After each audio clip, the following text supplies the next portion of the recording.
Welcome to the Natural Super Kids podcast, where you will discover practical strategies to inspire you to boost the health and nutrition of your kids.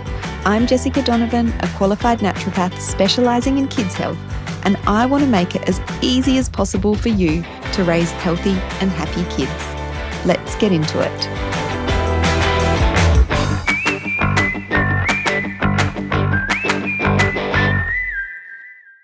Hey, welcome back to the podcast. Jessica Donovan here. And if you are new to the Natural Super Kids podcast, welcome. If you're a seasoned listener, welcome too. You are going to love this episode. Today I am joined by a friend of mine and fellow naturopath, Georgie Stephen, who is very passionate about supporting mums in the postnatal period. Today we are going to be talking about how to survive broken sleep. So Georgie shares her tips and strategies and some really great information to support yourself through the wakeful phases with your babes. And I just love this topic because I think the focus gets so often put on how can we get our babies and kids to sleep better? But I think we all know that it's pretty normal for our babies, toddlers, and kids to wake through the night. And how can we support ourselves to survive that season of motherhood? So Georgie is all about supporting mums in that postnatal period with things like postnatal depletion, hormonal imbalances like thyroid issues, exhaustion. She's very passionate about sharing information on eating for more energy, so supporting your energy through that motherhood season of life with food. And we do delve into some of her tips around this as well. So welcome, Georgie. Welcome to the podcast, Georgie. Thank you so much for having me. So excited to be here. Oh, I'm so excited about our chat. So can you tell people who are listening a little bit about you to get started? Absolutely. I'm Georgie Stephen. I am a naturopath and I work with and support tired mums, especially mums of wakeful / sleepless babies who are not getting a ton of sleep. And I help them to survive the broken sleep phase, overcome exhaustion, and actually enjoy this crazy season of motherhood. Yes, I love it. And we are focusing today on surviving that broken sleep, which I love. We were just talking off air about how not a lot of people are talking about this. Lots of people, the focus seems to be on how to get your baby or toddler to sleep better. But I love that you talk about this topic and excited to dive in. So let's start by talking about some of the biggest challenges that you see mothers face when it comes to sleep in the early years of motherhood. Oh, goodness, where to start with this question? I think, the thing you just touched on there is a really big challenge, that there's not a lot of focus and support on your well-being as a mother surviving this sleepless phase. Like there's a lot of focus on your baby or your toddler and trying to shift things in that area. And, that's all good and well sometimes if you want to do that. But I know for a lot of mums, and, these are the mums that I often end up supporting, and I was one of these mums. I am a mum of wakeful baby, a still wakeful toddler. I have a 3-year-old daughter who still wakes in the night, which is really fun. But, there's not a ton of support there for those mums in terms of, if they don't necessarily want to shift things when it comes to their baby sleep, if they want to take a more go with the flow approach, that kind of responsive nighttime parenting approach, then they're kind of just given two options. It's like, just wait it out and suffer in silence, or, relent to some form of, shifting sleep patterns, maybe the sleep training options that are offered to parents out there. And for a lot of mums, neither of those options feels aligned. And so that's a really big challenge, is just feeling like there aren't any options other than just waiting it out and suffering through all this sleep deprivation, on their own. I think there's also lots of external pressure too for mums around the sleep piece, getting your baby, to sleep through the night by a certain age, messages about what's normal when it comes to sleep. And, we could have that kind of discussion around whether those expectations are actually aligned with what's biologically normal for a baby versus what's a cultural / parental expectation. So sometimes there's a mismatch there, which makes it, difficult for mothers in this particular phase. And, those things kind of combined, it can be difficult to, go with the flow, surrender to this season, let go of the expectations, and, just keep responding to baby. I think that it wouldn't be nearly as hard, all of this sleep sort of piece that we're talking about today, if it also worked for all the other things that mums are also carrying on their shoulders. So, gosh, there's so many here. I'll say a few, but it's the loss of tribe that we have. We're mothering in isolation at home on our own, doing the work that would have traditionally been shared by many, now on our own in our nuclear families. So, that's a huge pressure of this mental load that we carry as mums. Also, the division of labor in the home, the pressures that we feel to be perfect. There's so many things, I think, that really influence why these why this early sleep piece can be so difficult. And a lot of it's, extends beyond just the sleep itself. Yes, that's such a good point. It's one part of the bigger picture for sure. So are there any potential long-term concerns that you see for mums who face this chronic broken sleep without extra support? Yes, definitely. And I think before I talk about some of these things, it's important to acknowledge that sometimes this can be a hard conversation to have, because, if you're listening and you're a mum who is facing that chronic broken sleep, it can be difficult to hear these kind of things, because perhaps, you do feel like so much of this is outside of your control. But as somebody who's gone through it myself, I think, and also, supporting other mums now in the same position every week, I think it's important to at least have some awareness of, the immediate impacts that it has on your health day to day, as well as the potential long-term impacts, because then you, as a mother, as a woman, can make a decision about, what steps to take, whether you want to seek that extra support, and also just being aware that it is important to have extra support. So, having said that, let's talk about a few of them. I think, in that immediate sense, like surviving day to day through the broken sleep, we see things like our blood sugar balance impacted, our immunity impacted, our hormone balance can be impacted, especially our thyroid health. And, for mums who have their menstrual cycle return, sometimes it can even extend to the female menstrual cycle too. So those are some of the things that we might see come up. And then if we think a little bit more long term for the mums who might be facing years of broken sleep, we have to think about things like burnout and exhaustion are, really obvious ones. Like, you'll be feeling that sense of exhaustion day to day. But, when we get to that point of burnout, that's not a spot we want to be in. We want to prevent that before we get there. Postnatal depletion is a term that maybe some of the mums out there have heard of. And the broken sleep part is really a huge piece of this when we end up in that depleted state as mums. Hormone imbalances I kind of spoke to, but we can get that kind of long-term impact. And again, this is a sensitive topic, but just really something to be aware of as mums in this early family period.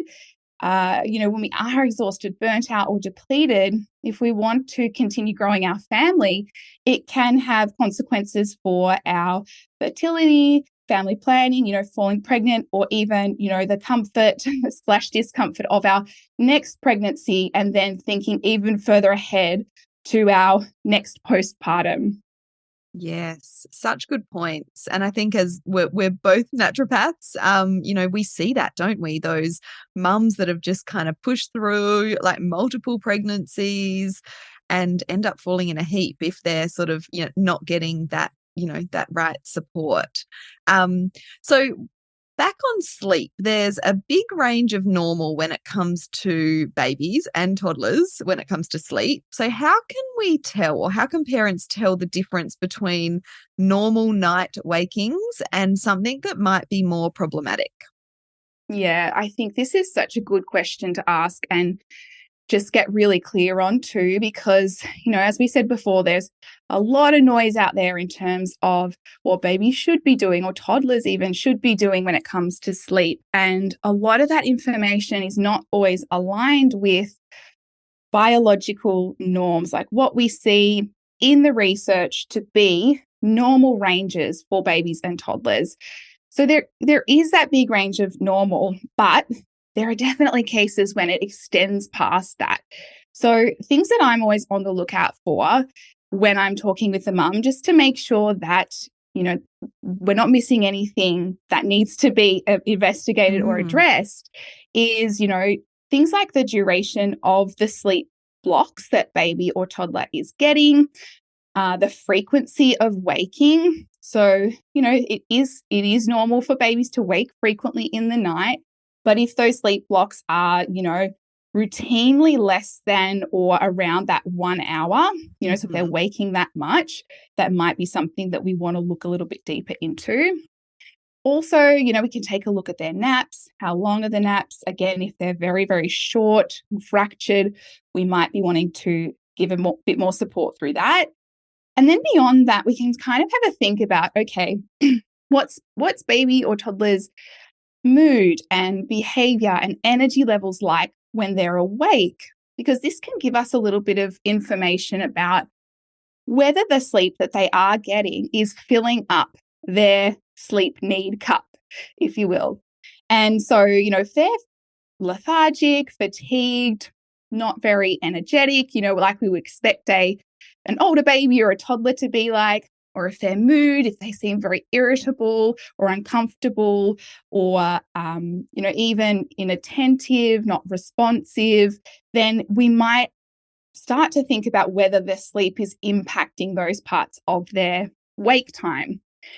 There are some red flags we definitely want to be mindful of and be on the lookout for, things like mouth breathing and snoring, shortness of breath, like your child can't quite catch a breath, if they have a chronic wheeze, if there's any suspicion of enlarged tonsils or adenoids, or again, if they're waking quite frequently, we might want to take a look deeper at that. Excuse me, just have your sip of water. No worries. And then naturopathically, you'll know this, Jess, and you've probably talked about it on the podcast before, but I'm always on the lookout for any other signs and symptoms that might not necessarily seem related to sleep, but we know that they have an impact on sleep. So things like digestive health, what are their bowel motions like, their nappies like, is there any blood or mucus in the stool? Not nice to think about, but we do see it. What is their nervous system function like? So again, thinking about their mood and their activity level. Also, always thinking about nutrient levels in this child. Is there signs and symptoms of nutrient deficiencies? Have there been feeding difficulties in the journey or fussy eating? So they're all the kind of things that, from that more holistic perspective can influence sleep. And look, that's a bit harder for some parents to tease apart on their own, but those earlier, waking windows and red flags that we talked about might lead you into questioning whether you need a bit of extra support. Yeah, and I love that you brought all of that in. It's like just a very, like you said, holistic and thorough approach that doesn't get talked about a lot when we're thinking about sleep. And we certainly do see a lot of those issues here at Natural Super Kids, the enlarged adenoids and tonsils and, the gut issues or digestive issues. So yeah, thank you for sharing those insights with us. So, what are your top tips for sleep deprived mums? How can these mums really, or what should they be focusing on to survive this broken sleep? Yes, this is the magic. This is where the magic happens. I think sometimes there's a temptation to search for like a magic pill or this amazing supplement, the superfood, the health hack that's going to help you survive broken sleep. And look, it's not to discount those. They might have their time and place. There's some good options out there in those categories, but it's really important to start with the foundations before you go searching for the magic pill. So when I say foundations, I'm thinking about the foundations of health or the pillars of health. People might have heard of that concept before, but it's this idea that, our health, this umbrella term that is across our health, is held up, is supported by these foundations, these pillars. And it's things like our sleep, which obviously, when on this topic is going to be a little bit compromised or not where we want it to be. So then we focus on the other pillars, things like prioritizing rest, nourishing our body with real foods, getting gentle and regular movement, getting sunlight, having meaningful and supportive relationships, and also staying in connection with ourselves and having some personal time. And I know it's so easy to say all those things, like we need to do all these things as mums. Hearing that can be a different story. If you're a tired, very sleep deprived mum, hearing all that can be overwhelming. Like, oh my gosh, where do I begin? Like, it might be simple in theory, but I don't have any spare time. I don't have any energy to do that. How can I prioritize rest when I have got, a wakeful baby or possibly multiple children to take care of on top of the mental load and the domestic responsibilities? So, it's important to take it step by step and do one thing at a time, but also not to discount how impactful these simple things can be. For example, we can't control how much sleep we're getting, but we can control some of the factors around sleep that influence the quality of the sleep we're getting. So that sleep, it might only be in 2-hour blocks across the night, but can we put in place a few of those supportive factors or remove some of the barriers that might be making those 2-hour blocks, not as restorative as they can be? Another example, when we say things like prioritize rest, that can just feel like impossible in early motherhood. But, doing things like nap times, if you are able to move away from baby, if you don't have a contact napping baby, then, make that nap time just about you. Do something that you find really difficult or you just cannot do when baby's awake. Maybe that's just scrolling Instagram, and that's okay, because that's a nice release and that's got some benefits in its own way. Or read your book or call a friend or whatever it might be. Rest when baby is sleeping. I know we don't want to hear sleep when the baby is sleeping, but we can choose to rest, whether that's actually lying down with baby or just sitting on the couch while they're having their nap. We can prioritize going to bed early. Again, like simple one, but it makes such a big difference. And we can look for micro pockets in our day where we can take mini breaks. And I mean literal micro mini breaks, like 3 minutes, 5 minutes. They exist in almost everybody's day. We can punctuate, the busyness of our day, going from one task to the next, one activity to the next with a little bit of a break. We can, practice something like mindfulness, looking at what we can see, focusing on the breath, enjoying our coffee, which might be only lukewarm by this point in the day. You know, all of these little pockets, if we do them enough throughout the day, you know, they can add up to a little bit of a break. And then, you know, with the help of a partner or a support person, we can make a plan for a larger pocket of time on our own, which is so important. We need to prioritize these moments in time. You know, it might just be once a week on the weekend when partner's home, or, you know, something to that effect, where we can have some alone time. We can plan what we're going to do, be intentional about that time, reconnect with ourselves, and it helps to fill up that cup. Definitely. I just love how doable that sounds. Like little, you know, I think a lot of people might think, oh, you know, 3 minutes, that's not going to do anything, but it does add up over time, doesn't it? And it, yeah, just gives you that little pause in your day. So I really love that tip. Yes, yes. And I think just on that particular point, because it can sound a little bit, you know, airy-fairy, like that's not going to do anything when you're in the depths of sleep deprivation and exhaustion. But, you know, for those who like to kind of understand the biochemistry and the physiology behind it, what we're trying to do is really give the nervous system the opportunity to calm down and relax. And a lot of the time in motherhood, when we're going about our day, our nervous system is more in that activated, switched on, fight or flight, needs to be vigilant and responding to children, and it's getting all this sensory input, feeling overwhelmed, feeling overstimulated. So what we want to do with those micro pockets is give the nervous system that break to come back down to baseline, back, you know, ground it down and give it an opportunity to, you know, take that sigh of relief. And, you know, we can do that throughout the day so that we can then go back to our work as a mother, ready for that next, you know, onslaught of sensory input, having, you know, grounded ourselves a little bit. Yes, definitely. And it's, you know, it does make a big difference, you know, that just giving our nervous system that those little micro breaks. I really love that. And I know I've heard you talk a lot about nutrition. Can you talk, I know that's a huge topic for, you know, when it comes to kind of surviving broken sleep, but if you had kind of one thing that you'd like to share, that mums can do that are in this kind of zone of broken sleep to help, what would it be? One thing, yes. I've put you on the spot there, haven't I? Not at all. No. I love it. I often talk with mums about, you know, developing an understanding of things that support energy versus things that drain energy. So, and there's lots of nutritional things that we can think about around that piece.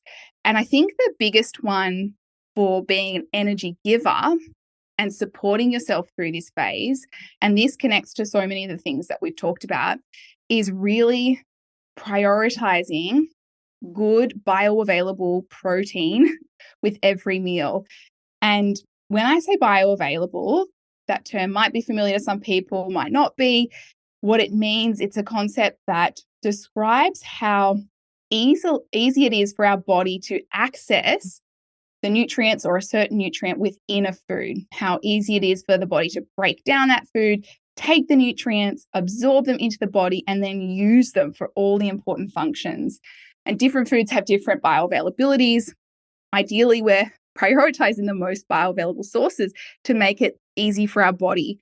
And that's why I like bioavailability for mothers, because, you know, they're already under so much pressure in all these different ways that we want to lighten the load in as many other ways as possible, including in a digestive and nutritional sense. So protein foods, I'm sure you've talked about protein at length on this podcast already, but, you know, we're thinking about things like our meats, our fish and seafood, our dairy and eggs. They're really our most bioavailable sources. And we do have other plant-based sources like our legumes, nuts, lentils, seeds, chickpeas, beans, those kind of things, which can also be included for our protein needs to add variety to our foods. But, you know, it's for mothers, it is just the quickest, easiest path to nourishment, choosing the bioavailable sources. And there's one other important point I just want to mention on this and why I've chosen it as my number one. The other thing about bioavailable protein sources is that they're also the most nutrient dense foods.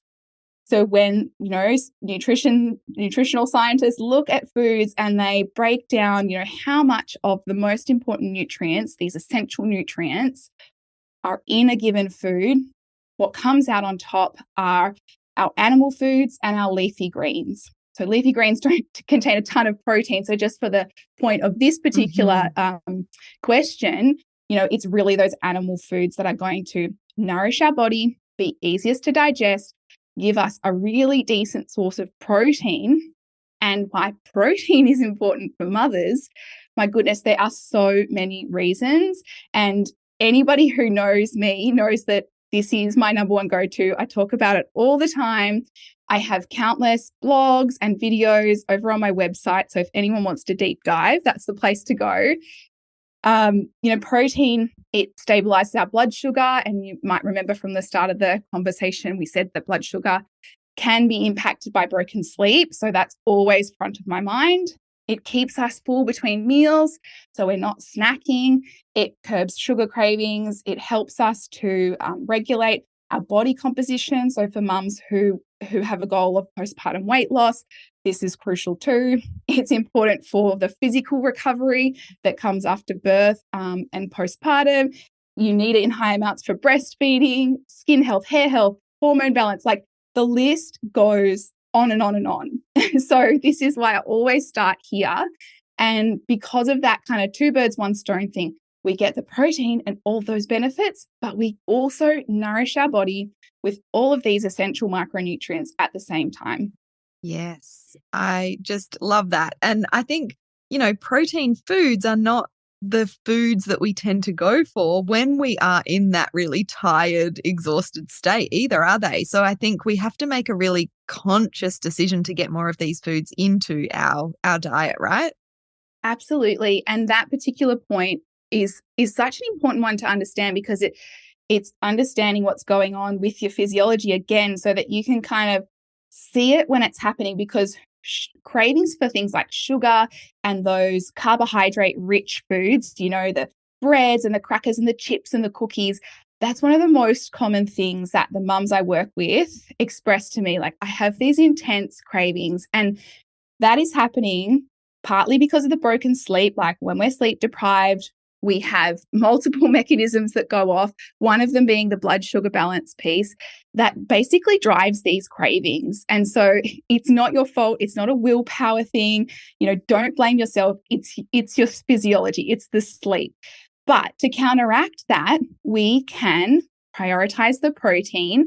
And there's not much in your nutrition or health that really is like that magic bullet. But if you are eating enough bioavailable protein, it really takes care of so many of these things, like the cravings and like the, reaching for those kind of carbohydrate rich foods which will give you the quick energy fix. But once we get this protein piece nailed, the cravings reduce, appetite regulates, you feel fuller, satiated, much more in control when it comes to food. Yes, such a good point. And I talk about this in relation to kids as well. So many kids are not eating enough protein, particularly at breakfast, lunch. Like they might have a good amount of protein at dinner time, but this leads to the mood and behavioral fluctuations and all kinds of other issues as well. So it's so important, not just for mums, but for kids as well. So I'm so glad that was your number one tip when it comes to nutrition. Yes. And you know what? Just quickly on that point, I say that to the mums I work with too. Like, if you learn this piece about protein, put down these new habits, because a lot of food and our meals, it really just comes down to habit and, shifting things slowly. Once you put these pieces down, what you're feeding yourself is most likely what you're going to be feeding your family. And it's equally as important, maybe even more so for your kids. So by doing this for yourself, you're also supporting your kids in these ways with their growth, with their behavior, with their sleep as well. Yes. And that's such a good way to put it, because I know, as mums ourselves, we know that we'll probably be motivated for the benefits for our kids than we are for the benefits of ourselves, because Exactly. That's kind of our maternal nature, right? Exactly. Oh, I mean, we could jam on protein for another hour, I'm sure. But I know also over on your Instagram, what's your Instagram handle again? Georgie Stephen, and Stephen is spelt with a PH. So Georgie Stephen with a little underscore at the end. Okay, and I'll make sure that we put that link in the show notes, because you share so many great behind the scenes sort of like in your stories on Instagram that I think are really helpful for mums who are kind of trying to make these changes, because you show us how you're doing it, in really practical ways. So I encourage everyone to go and check out Georgie's Instagram, and we'll pop the link in the show notes for that, and so much great info over there as well. And we'll make sure we pop the link to your YouTube as well. So any last little nuggets of wisdom, anything else you would like, those tired mums listening to know? Yes, gosh, so much. But the one message I really want every tired mum to know is that if you're feeling exhausted, if you would describe yourself as burnt out, exhausted, depleted, any of those kind of words, that is not a normal part of motherhood. And there is this really strong message out there that it is normal to feel tired just because you're a mum. And we especially internalize this message if we have a wakeful baby, because naturally broken sleep, it's going to make us feel, less energized. But, there is a difference between being a tired, the tiredness of motherhood because of all the things you're doing, and being an exhausted, burnt out, depleted mum. That is not normal. And if you do feel that way, I would encourage you to seek answers, get some support if you can, because there could be something underlying here that is worth digging deeper into to try and understand, and then to, specifically support and fix. I, at this point, have lost count of how many mums have come to work with me. And, the step of deciding to come and work with me is a big step in itself, because when I talk to these mums and hear their stories, it's, I've been feeling this way for, in some cases, years, multiple children through pregnancies and multiple postpartums. And, it wasn't until I heard your work or your message that I thought, oh, maybe this exhaustion I'm feeling isn't normal. And we go on to, do a thorough assessment, which often includes blood testing.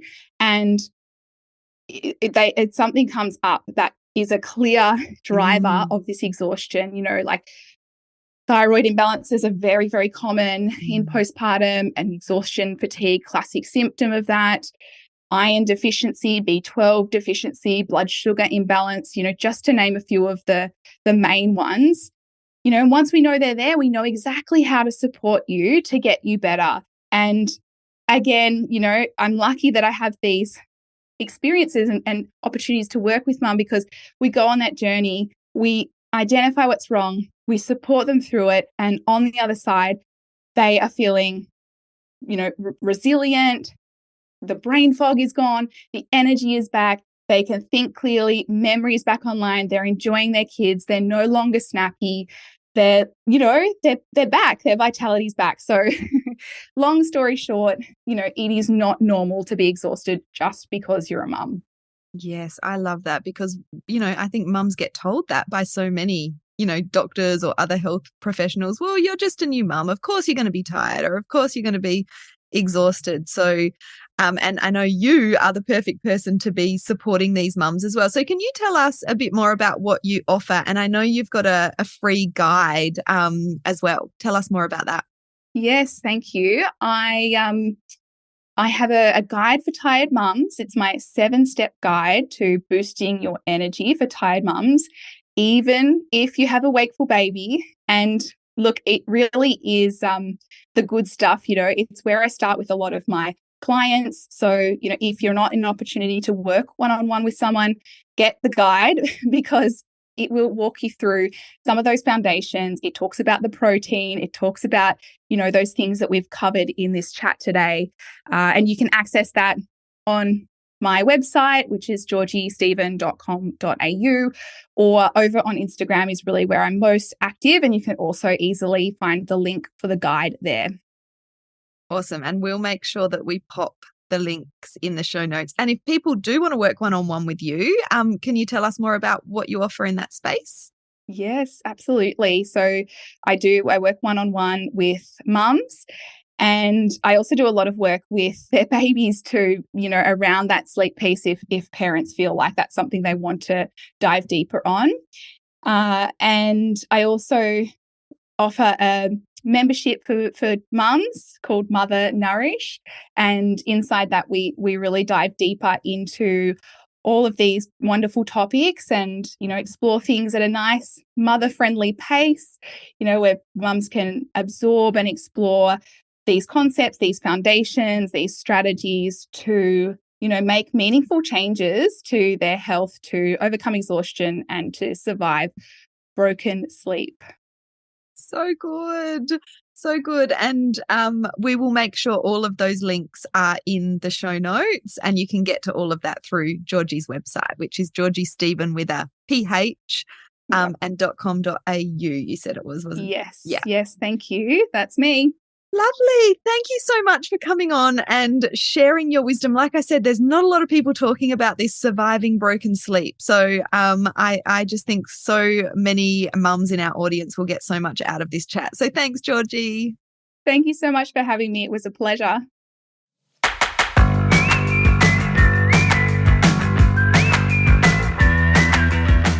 Thank you so much for joining me on the podcast today.